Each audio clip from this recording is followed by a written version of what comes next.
태안화력발전소에서 일하다 숨진 고 김영균 씨 사망 사고와 관련한 항소심에서 서부발전 전 대표에게 1심과 같은 무죄가 선고됐습니다. 유족과 노동계는 강하게 반발했습니다.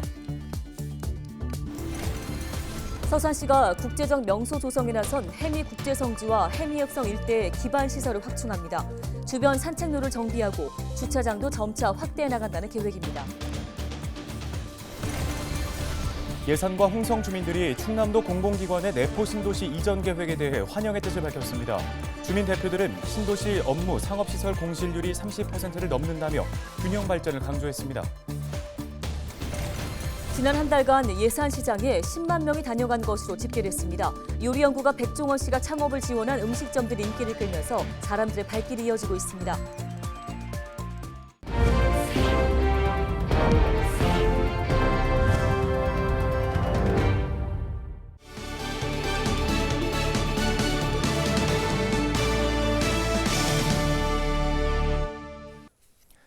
시청자 여러분 안녕하십니까? 헬로티비 뉴스입니다. 태안화력발전소에서 홀로 일하다 숨진 고 김영균 씨의 사건과 관련해 원청과 하청업체 당시 사장들에 대한 2심 재판 결과가 나왔습니다.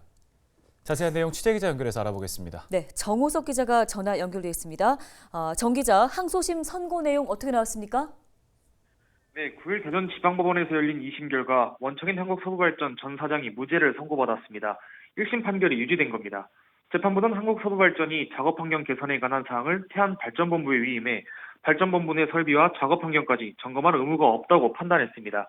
하청업체인 한국발전기술 전 사장에겐 1심 판결보다 감형된 금고 1년에 집행유예 2년이 선고됐는데요. 1심에서 벌금형을 받은 한국서부발전에는 무죄가 선고됐습니다. 네, 대체로 1심보다 형이 낮아진 것 같은데요. 검찰의 구형 내용은 어떻습니까? 네, 검찰은 지난해 12월 1심과 같이 원청 대표였던 한국서부발전 전 사장과 하청업체 대표였던 전 한국발전기술 전 사장에게 각각 징역 2년과 징역 1년 6개월을 구형했습니다.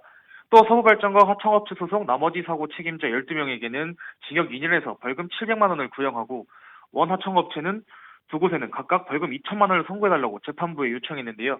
2심 결과 검찰의 구형보다 낮은 형이 선고된 겁니다. 예, 관련해서 유족과 노동계의 반응은 어떻습니까?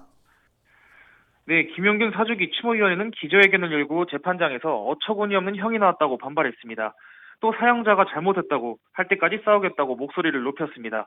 앞서 김영균 재단은 책임자를 처벌하라며 대전지법 앞에서 1인 시위를 진행했는데요. 또 9천여 명이 서명한 탄원서를 재판부에 제출하는 등 활동을 이어갔습니다. 네, 알겠습니다. 오늘 소식은 여기까지 듣겠습니다. 정호석 기자였습니다. 이런 가운데 9일 낮 12시 57분쯤 보령발전본부에서 50대 노동자 A씨가 추락해 숨지는 사고가 발생했습니다. 협력업체 노동자인 A씨는 보령항 제1부두 하역기에서 낙탄 청소 작업 도중 15m 아래로 떨어진 것으로 전해졌는데요. 예, A씨는 인근 병원으로 옮겨졌지만 숨졌습니다. 경찰이 추락 원인 등 사고 경위 조사에 나선 가운데 노동당국도 중대재해처벌법 위반 여부 등을 검토할 계획입니다. 네, 다음 소식입니다. 해미는 서산의 대표 관광지 중 한 곳인데요. 국제 성지와 읍성이 있는 가운데 공항까지 건설되면 앞으로 더 많은 방문객이 몰릴 것으로 예상됩니다. 네, 서산시가 주민들과 만난 자리에서 기반 시설 확충에 나서겠다고 밝혔는데요. 이 소식을 한범호 기자가 전해왔습니다. 서산시 해미면입니다. 프란치스코 교황이 방문했던 해미 국제성지와 조선시대의 원형을 간직한 해미읍성이 서로 가까운 거리에 자리 잡고 있습니다. 이 일대를 산티아고 순례길 같은 세계적인 명소로 만들겠다는 게 충남도와 서산시의 계획. 하지만 주변 여건은 아직 미흡한 상황입니다. 주말이면 굉장히 많은 관광객이 몰려들고 있습니다. 이에 해미 시내권, 골목길, 이면도로까지 주차 문제로 어려움을 겪고 있습니다. 주민들과 대화에 나선 서산시는 기반시설 확충을 약속했습니다. 끊어진 해미천 산책로를 연결하고 주차장도 확충해 나가겠다고 밝혔습니다. 국제적인 성지이기 때문에 주차장이 더 필요한 부분들이 생길 수밖에 없고 주차장이 턱없이 부족할 수도 있어요. 그래서 장기 검토라고는 돼 있지만 저 부분은 항상 염두에 두고. 소음과 함께 연기가 올라옵니다. 서산시 고덕면에 있는 콘크리트 공장에서 내뿜는 겁니다. 주민들은 피해를 호소합니다. 시멘트 분진, 진동, 소음으로 주민들이 일상생활에 큰 불편을 겪고 있습니다. 바람을 타고 온 분진으로 창문 열기도 힘들고 빨래 건조도 어렵습니다. 이곳에서 조금 떨어진 곳엔 가금류 도축장도 있어 악취까지 발생하는 상황. 서산시는 관리 감독을 강화하고 사업주와 피해 최소화 방안을 논의하겠다고 밝혔습니다. 기업의 여러 가지 어떤 그 시민들의 목소리를 전달하면서 더 이상 주민들이 더 피해가 되지 않고 뭔가 시설도 개선하고 뭐 어떤 비산먼지 같은 먼지라든가 여러 가지 소음이라든가 이런 피해가 없도록 기업에서도 최대한 좀 신경 쓰도록 그렇게 하겠다는 말씀을 드립니다.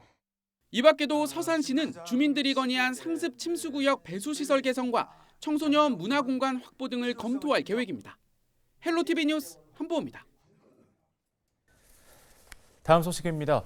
예산과 홍성 군민들이 충청남도 공공기관의 내포신도시 이전 계획에 환영의 뜻을 밝혔습니다. 홍성과 예산의 주민대표 10여 명은 9일 도청에서 기자회견을 열고 공공기관을 내포로 이전해야 한다고 주장했습니다.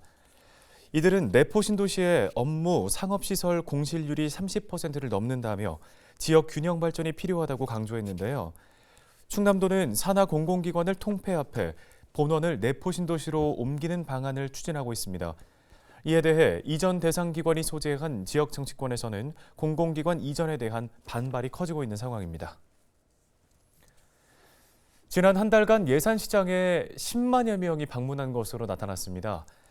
예산구는 시장 내 음식점 5곳에 평일 하루 평균 5,000명, 주말에는 최대 2만 명이 찾아온 것으로 집계됐다고 밝혔는데요. 해당 음식점은 예산군과 백종원 더본코리아 대표가 지원한 곳으로 많은 관심을 받고 있습니다. 예산군과 더본코리아는 다음 달 업체 4곳의 창업을 지원할 계획입니다.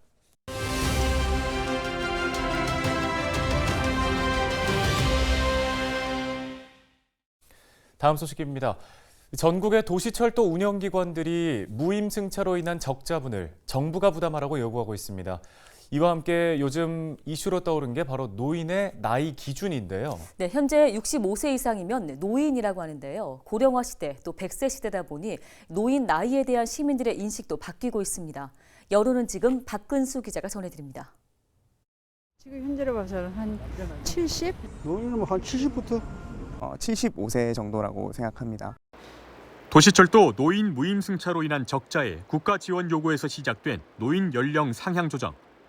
노인복지법에서는 경로 우대 대상을 65세 이상으로 규정하고 있고 대중교통 무임승차도 여기에 준하고 있습니다. 하지만 시민들의 생각은 달랐습니다. 지금 내가 67이니까 앞으로 10년은 더 이렇게 경제활동을 할 수 있다. 그래서 노인 그러면은 그래도 최소한 70은 넘어야 되지 않겠나. 7, 80대 이후가 노인이지 않을까요? 정규적으로 이렇게 직장을 갖기 어려운 나이 때? 노인이라 하면 한 70 넘은 어르신들을 보통 노인이라 생각하는데 75세 이상 80세 사이는 이제 노인 정도 옛날보다는 뭐 조금 노인 축에 들어가면 안 되겠습니까? 사실은 80세 정도 좀 돼야 된다 지금은. 70세 이상을 노인으로 보는 이유는 건강입니다. 100세 시대가 되면서 과거와는 달리 건강을 잘 유지하는 고연령층이 많기 때문입니다. 70 노인 애들도 아주 건강하대 지금은. 옛날에 60대, 70이 60대보다 더 젊어. 건강 보통 여행 다니시는 분들 보면은 거의 뭐 70대 이전으로 많이 다니시는 것 같고. 요즘 뭐 처음부터 건강하니까 뭐 70세 뭐 저는 좀 청년 같은 게 뭐.